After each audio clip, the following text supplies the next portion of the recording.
compartilhamentos.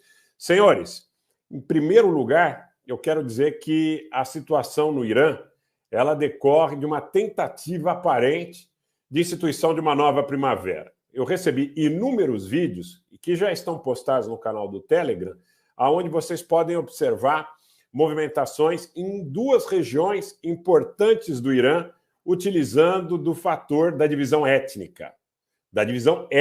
Vou repetir, algo que nós temos postulado bastante nos nossos debates sobre primaveras, como elas ocorrem, divisão de sociedade, ruptura do tecido social. Então, as duas regiões mais atingidas no Irã, nesse momento, por protestos, por manifestações, por desordem, por conflitos, são regiões onde existem importantes posicionamentos de minorias étnicas. São elas o Kurdistão iraniano, o chamado Kurdistão iraniano, e regiões onde as populações de origem turca no Irã têm uma presença expressiva. Nestas duas regiões, nesta segunda-feira, muita desordem, muitos conflitos, muitas manifestações, muitos enfrentamentos com as forças de ordem, e nós estamos observando, compartilhando, e aqui nós vamos relatar várias destas situações. Boa noite, Egler Rocha, boa noite, Gilson Scaravelli, boa noite a todos vocês que estão presentes, em nome de vocês, saúdo a todos, e o Márcio Forte aqui já dizendo operações encobertas, Rogério. É bem possível, gente, que nós estejamos nos deparando com uma nova primavera. Há uma sucessão de fatos ali na região que sugerem que ações contra os iranianos estejam em andamento. Recentemente, nós observamos uma série de atentados contra cientistas nucleares, contra autoridades militares, e tudo isso em consórcio, de alguma forma, em concurso, com denúncias que o processo de adequação dos iranianos ao JCPOA, de maneira bastante clara, foi de alguma forma, aparentemente sabotado. Eu quero dizer para vocês que, neste momento, em várias cidades do Irã, principalmente nessas regiões onde existem populações importantes de origem curda e de origem turca, existem conflitos, existem confrontos. Vocês podem notar que isso tudo começou no Irã. Kleber Shore, muito obrigado pelo super sticker. Tudo isso começou no Irã quando teria ocorrido, segundo a mídia ocidental divulga, uma situação onde uma jovem teria sido detida em função dos seus trajes. Essa é a versão, vou repetir, da mídia ocidental.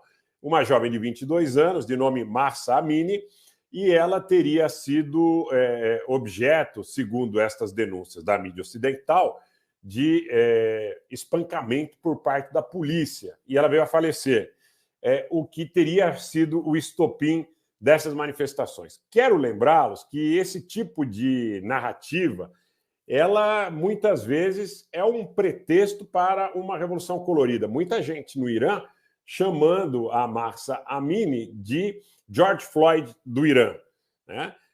No que parece, assim, de alguma forma, um roteiro perfeito para que os iranianos, eles, de alguma forma, pudessem ser condenados a priori pela chamada comunidade internacional.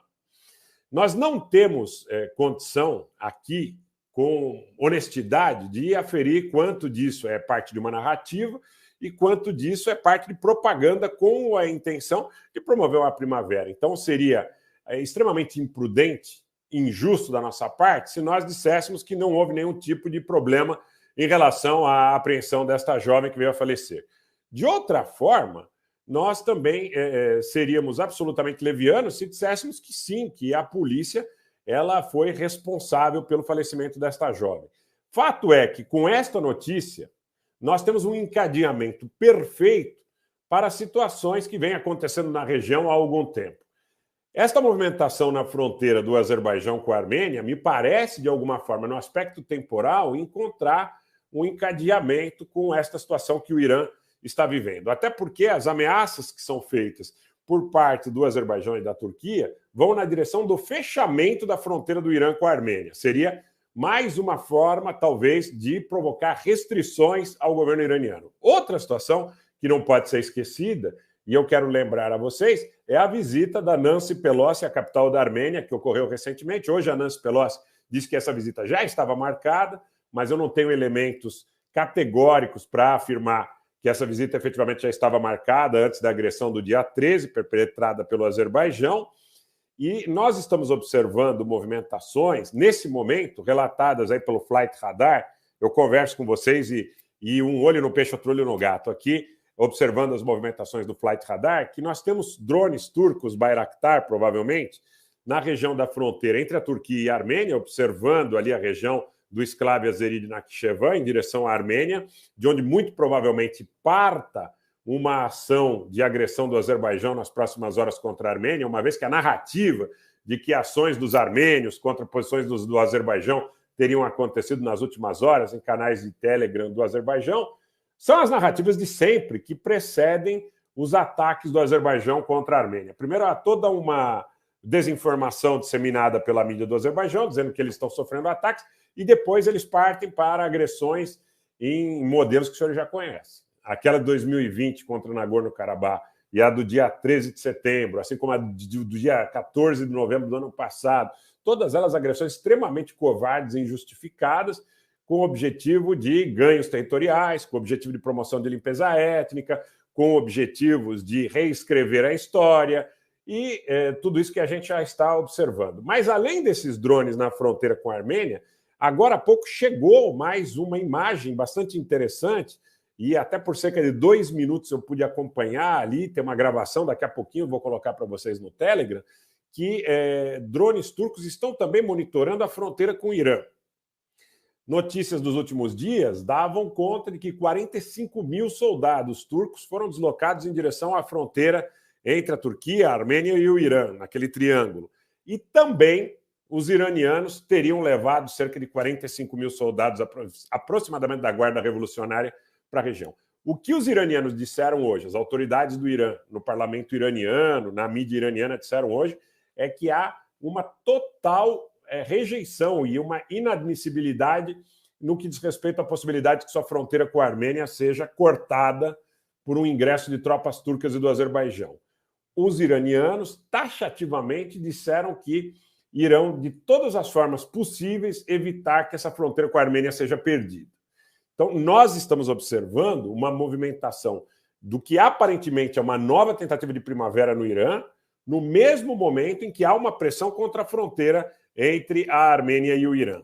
São situações que acontecem ao mesmo tempo que são bastante sugestivas de que um processo maior possa ocorrer nas próximas horas. Gente, vamos dar o like, vamos compartilhar. Nós estamos observando tudo isso de maneira muito cautelosa, uma vez que as informações muitas vezes são controversas, são contraditórias.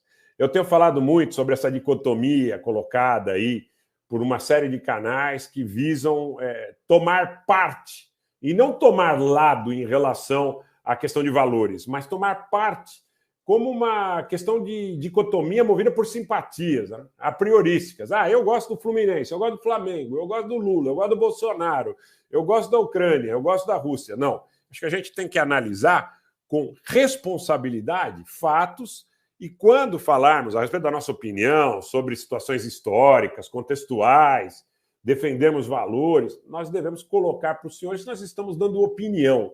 Nós não estamos aqui, nesse momento, relatando de maneira a promover clickbait. Porque se eu estivesse aqui promovendo clickbait, eu diria de duas uma em relação a essa questão iraniana. Uma é, iranianos torturam e matam jovem e o país está rebelado. Como se eu tivesse condição de estabelecer uma perícia, né? Como se eu tivesse condição de cravar num processo judicial movido sem nenhum tipo de parcialidade o que aconteceu com essa jovem. Por outra parte, se eu estivesse fazendo um outro tipo de torcida ou de movimento, eu diria que a morte da jovem foi forjada. Eu não tenho condição de falar sobre isso. Agora, tenho condição de, baseado, não é, numa série de construções, numa série de perspectivas, numa série de entendimentos e concepções e construções históricas, que muito provavelmente o que acontece no Irã, aí sim a opinião, é uma primavera. É uma primavera. Destas primaveras, entre aspas, que aconteceram no mundo árabe, que aconteceram nas ex-repúblicas soviéticas, que aconteceram no Brasil em 2013, que aconteceram em vários outros pontos do mundo. Quando você busca o esgarçamento da sociedade, aqui no Brasil, movido pela questão da tal dicotomia entre esquerda e direita. No Irã, movido por questões étnicas. Em outros países, movidos por questões religiosas. Em outros países, movidos por questões regionais. Então, é mais ou menos fácil detectar processos onde as semelhanças saltam aos olhos, né? Porque você vê, não é por acaso que hoje, por exemplo, uma grande bandeira iraniana foi queimada em uma manifestação onde as pessoas gritavam Kurdistão, Kurdistão, Kurdistão. Então, quer dizer, o que sugere que é uma manifestação de caráter secessionista e que é uma manifestação de caráter muito semelhante às revoluções coloridas, tá certo? Que efetivamente são caracterizadas por esse tipo